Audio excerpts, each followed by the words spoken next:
Shalom, selamat pagi, selamat siang, selamat sore teman-teman. Dan Kak Ocha sebagai pembimbing dosen dari mata kuliah Sistem Basis Data, kami dari kelompok 2 akan menjelaskan proses laporan penelitian kami di tugas rancang Sistem Basis Data dengan mengambil tempat toko grosir Mugyarti. Nah, kami akan menjelaskan anggota kelompok kami terlebih dahulu. Yang pertama ada ketua kita.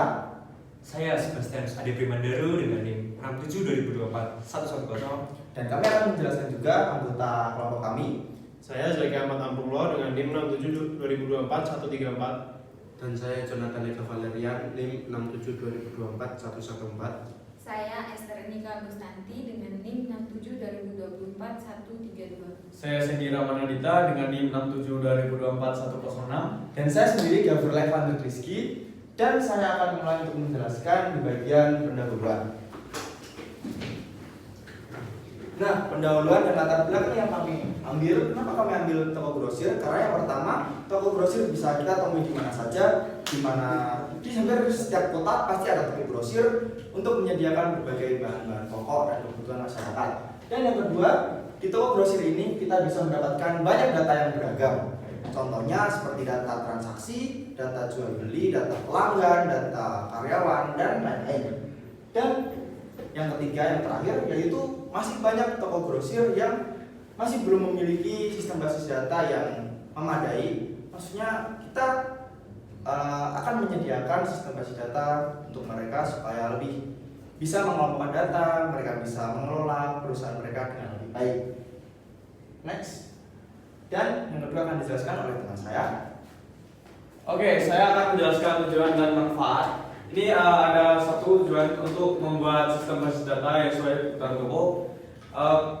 Kebetulan itu kan toko grosir, jadi produknya itu ada berbagai macam produk dan lebih dari 100 sebetulnya. Dan kita membuat ini supaya produknya lebih terkelompok. Kemudian ada dua, menyediakan sebagai data. Itu fungsinya itu bisa tahu kapan barang masuk, kapan barang keluar.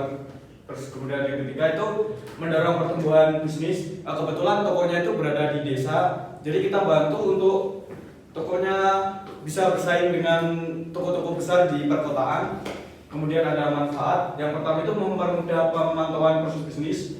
Jadi owner bisa mengecek proses bisnis contohnya transaksi tanpa harus terjun ke lapangan. Yang kedua ada data terintegritas, itu datanya lebih terkelompok. Kemudian ketiga ada pengelolaan stok yang lebih baik, supaya produknya kan banyak, jadi stoknya lebih terkelompok. ID total produk sama laba neraca itu lebih terkelompok tentunya. Terus yang ketiga, ini ada sasaran akan dijelaskan oleh teman saya Esther. Ya, kemudian yang ketiga ada sasaran. Jadi toko ini kan terletaknya di sebuah desa. Jadi sasarannya itu ya yang di sekitar di tempat itu aja. Contohnya itu di masyarakat sekitar dan di toko-toko kecil yang terletak di daerah tersebut. Dan selanjutnya kemudian ada ruang lingkup. Ruang lingkup ini juga persis hampir mirip sama sasaran karena dia berfokus pada di daerah-daerah tersebut, di desa tersebut. Jadi dia hanya berfokus pada daerah asinan Bawen yang terletak di Jawa Tengah tersebut. Dan kemudian dia juga berfokus pada pemilik-pemilik warung kecil, dan kemudian berfokus juga kepada individu dan reseller. Kemudian selanjutnya akan dilanjutkan dengan teman saya Jonathan. Nah, di sini terdapat struktur organisasi di mana pemilik langsung kepada karyawan, dan karyawan ini bisa tipe seperti kasir, kurir ataupun pengelola gudang. Jadi di sini tidak ada konsep manajer, HRD atau apapun itu, dan berarti langsung pemilik kepada karyawan. Next. Nah, dan di sini terdapat batasan aplikasi. Yang pertama, diperbolehkan membayar setengah harga terlebih dahulu. Ini mungkin seperti cicilan atau pay later. Misal kita melakukan transaksi yang total harganya 20.000 dan kita membayar sekitar 10.000, itu diperbolehkan. Tetapi pembayaran ini wajib dilunasi dalam kurun waktu 1 bulan. Jadi jika tenggat lebih dari 1 bulan, kita bisa melaporkan ke pihak berwajib. Dan yang ketiga, di sini batasan aplikasinya adalah pembayaran hanya bisa dilakukan melalui tunai. Jadi tidak dapat dilakukan melalui QRIS, transfer ataupun bank-bank lainnya. Dan di sini terdapat proses bisnis yang akan dijelaskan oleh teman saya tadi.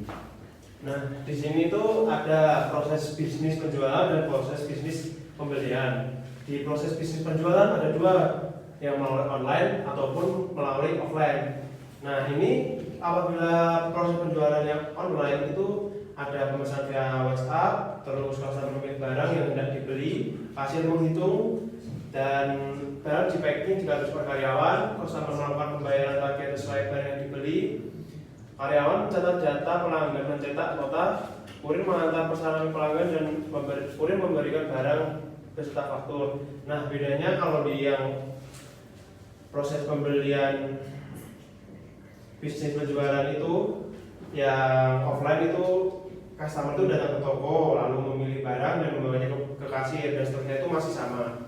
Dan untuk pembelian yang di bawah ini itu seperti restock.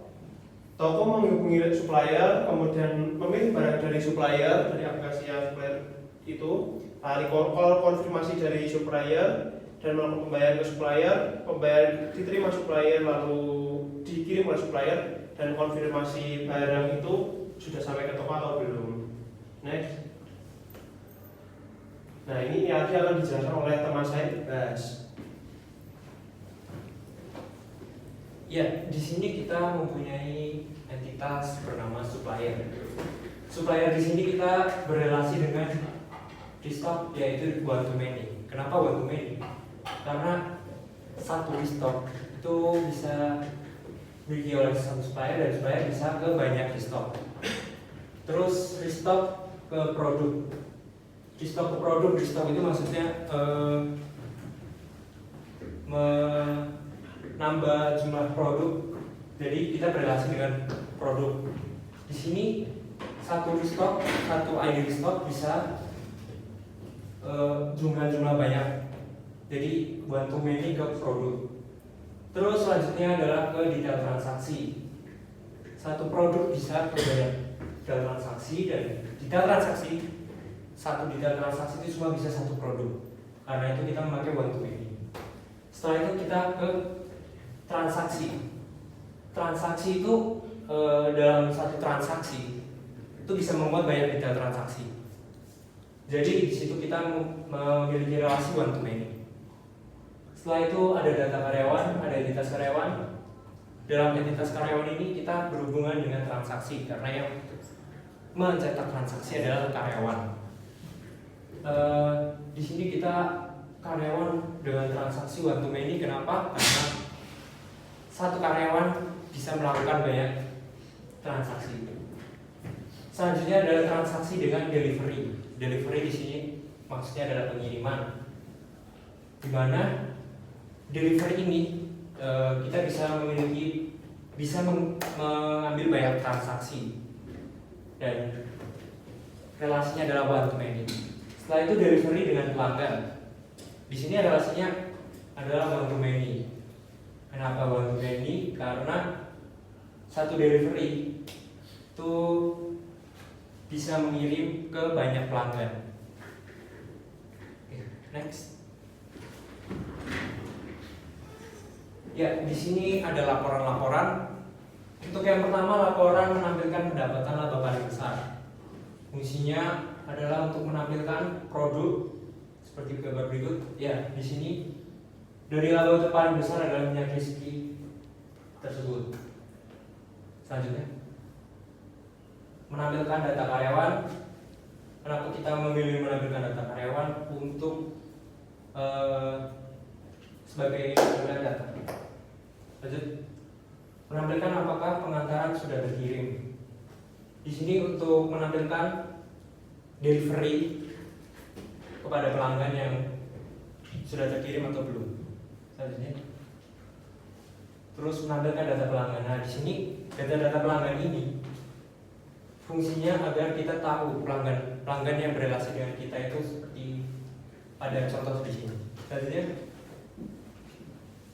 Dan yang kelima, menampilkan jumlah barang yang paling sedikit. Fungsinya apa? Untuk kita tahu stok dari suatu produk itu. Jika barangnya habis atau tinggal sedikit, kita menambah dari stok. Jadi ini fungsinya untuk menampilkan stok yang paling sedikit. Nah, kita udah sampai ke tahap kesimpulan.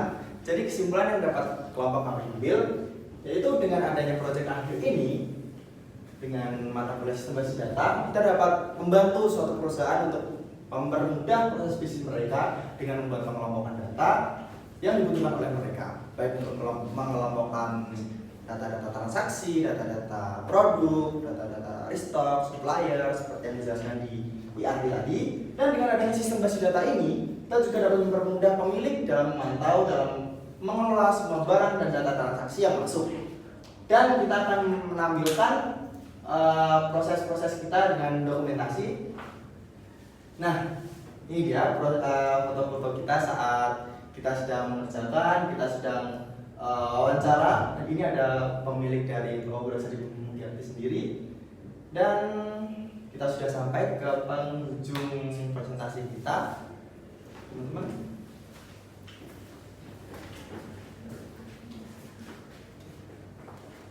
Sekian dari kelompok kami, kelompok 2. Kalau ada kekurangan mohon dimaafkan, dan kalau ada kelebihan nggak usah dikembalikan. Sekian dari kami, terima kasih. Terima kasih.